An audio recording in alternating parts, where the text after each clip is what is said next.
Ani, Mr. Sakri Indigenous. My grade 11 English class put together a video to mark tomorrow's National Day for Truth and Reconciliation. Unfortunately, I lost the audio to the video. So what you're going to see today is their words, their ideas, their thoughts, shared to you in the voice of some helpful staff members who stepped in at the last moment. I was 6 years old when they took me to a residential school. I remember the day walking toward that school with my mother, and it was a silent walk, and I was so afraid.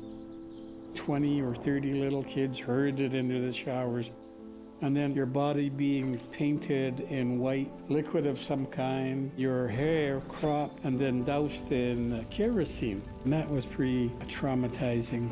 The school held roughly 220 people, half boys, half girls, and we were segregated. If I was caught waving at my sister, there'd be a punishment for it. And so, as a result of that segregation, I never really learned any social skills that young people should be learning as they grow up. From a religious and spiritual perspective, of course, the churches lobbied hard to convert Indigenous people, Aboriginal people. They said that we were heathen and pagan. They targeted language in those things we had learned through all of millennia to know where we came from, to know who we were, as something that had to be eliminated. Tomorrow is the National Day for Truth and Reconciliation in Canada. This annual public holiday began last year on a recommendation from the Truth and Reconciliation Commission, who spent 6 years collecting information about residential schools and listened to over 6,500 victims, survivors, and witnesses. Their final report outlined the history of residential schools, examined the system's current impacts on Indigenous peoples, and offered a set of recommendations for how to move They heard forward about how together. Indigenous children were ripped from their homes.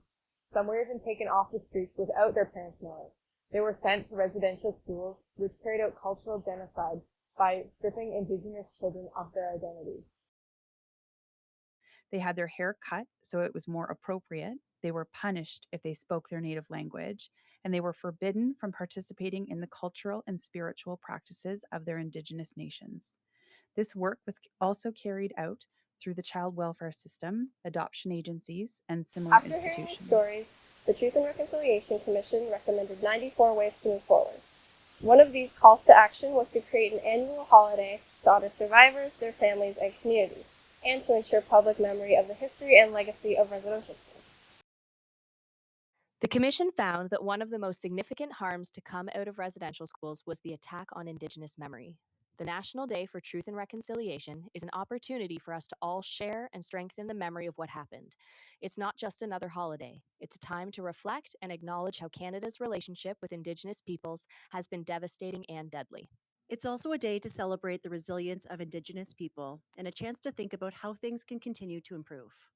Tomorrow or any day, you can choose to be a part of reconciliation. One way is by using the Truth and Reconciliation Commission's calls to action, which are now available online. One call to action is number 57. Educate public servants on the history of Aboriginal peoples. But you don't have to be a public servant to put this into action. Out of respect for and in collaboration with Indigenous communities, it is quite easy to educate yourself. You can read online, talk to Indigenous people, or even take a course to help you understand what happened, as well as the ways in which Indigenous people continue to overcome and thrive. Call 87 is a call to tell the national story of Aboriginal athletes in history. As students and learners, we can search out stories of Aboriginal athletes and teams, celebrate their success, and maybe watch their games. Every step is one step further. Call 13 asks that we acknowledge that Aboriginal rights include Aboriginal language rights. Educating yourself on Indigenous communities and their languages and their rights is a form of reconciliation. Listening to others and uplifting Indigenous voices instead of speaking over them is an important component of allyship. Call 54 asks the government to fund a national council to advance the cause of reconciliation. As high school students, we can raise awareness in our surrounding communities and show support for Indigenous peoples, not only during this time, but year-round. To move forward with Truth and Reconciliation Week, we first have to understand and sympathize with all who were affected by residential schools. This means recognizing not just the students and parents of missing children, but also families who are displaced and broken apart, which can cause pain that lasts generationally.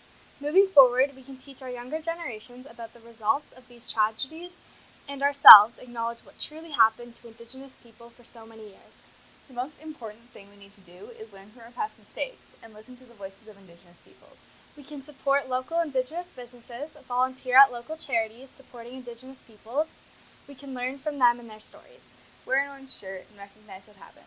Keeping it under wraps is what's been happening for years, and it's only causing more harm. What would you say to people who aren't sure of how to get involved in reconciliation? What advice would you have for them? Well, I always tell them you're already involved, whether you like it or not. This is not an audience sport. You know, reconciliation is a participant sport, and they're already engaged. So the question is, how are you engaged, and how do you want to change your engagement? That's the real question. And when people ask me, what can I do? I always say, well, first of all, read the report. Read the summary at least. I think it's a worthwhile endeavor. And if you can't figure it out after that, read the calls to action and figure out which one of those interests you or which one of those you can do something about. And then do something, because people who can should. What makes you hopeful for the future? You.